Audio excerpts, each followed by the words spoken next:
తెలంగాణ వ్యాప్తంగా మున్సిపల్ ఎన్నికలు కొనసాగుతున్నాయి. ఉదయం 11 గంటల వరకు తెలంగాణ వ్యాప్తంగా 28.48% ఓటింగ్ నమోదైనట్టుగా ఎన్నికల సంఘం ప్రకటించింది. ఇప్పుడిప్పుడే పోలింగ్ కేంద్రాలకు జనాలు వస్తున్నారు. మధ్యాహ్నం తర్వాత ఓటింగ్ శాతం భారీగా నమోదయ్యే అవకాశం ఉంది. పోలింగ్ కేంద్రాల దగ్గర భారీ క్యూ లైన్స్ లో నిలిచి ఉన్నారు ఓటర్లు. వికారాబాద్ జిల్లాలో ఉదయం 11 గంటల వరకు 29.03% పోలింగ్ నమోదైంది.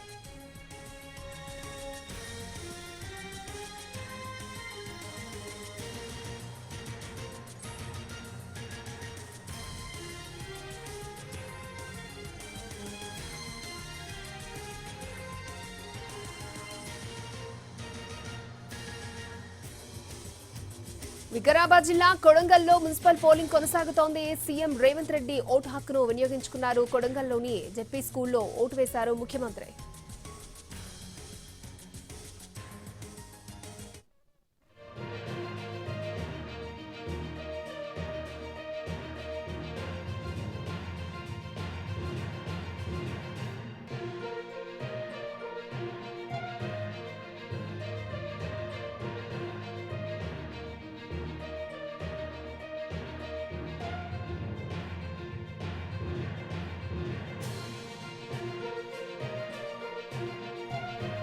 ఖమ్మం జిల్లా మధుర మున్సిపాలిటీలో 9వ వార్డులో డిప్యూటీ సీఎం భట్టి విక్రమార్క తన ఓటు హక్కును వినియోగించుకున్నారు. ప్రజాస్వామ్య పండుగ జరుగుతోందని అందరూ ఓటు హక్కు వినియోగించుకోవాలని సూచించారు. ప్రజాప్రభుత్వాన్ని ఆశీర్వదించిన కాంగ్రెస్ అభ్యర్థులను గెలిపించాలని విజ్ఞప్తి చేశారు. 2047 రైజింగ్ తెలంగాణ లక్ష్యంతో ముందుకు వెళ్తున్నామన్నారు భట్టి.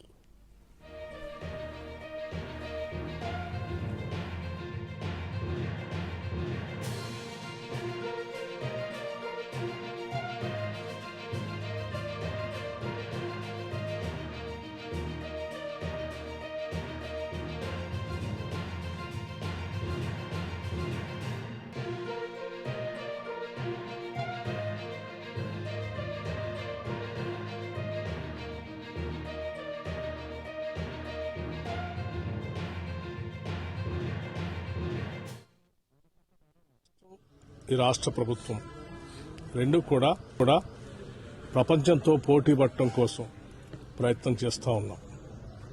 తెలంగాణ రాష్ట్రం పెద్ద ఎత్తున అర్బనైజేషన్ పెరుగుతా ఉంది. గ్రామీణ ప్రాంతాల నుంచి పట్టణ ప్రాంతాల్లోకి రూపాంతరం చెందుతూ ఉంది పెద్ద ఎత్తున.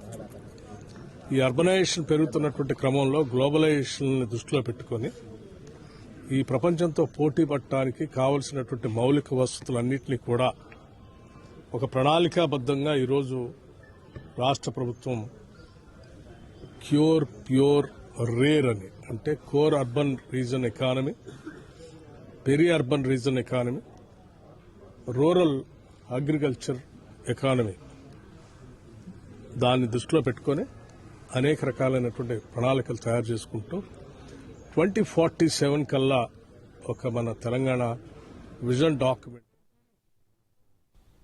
కరీంనగర్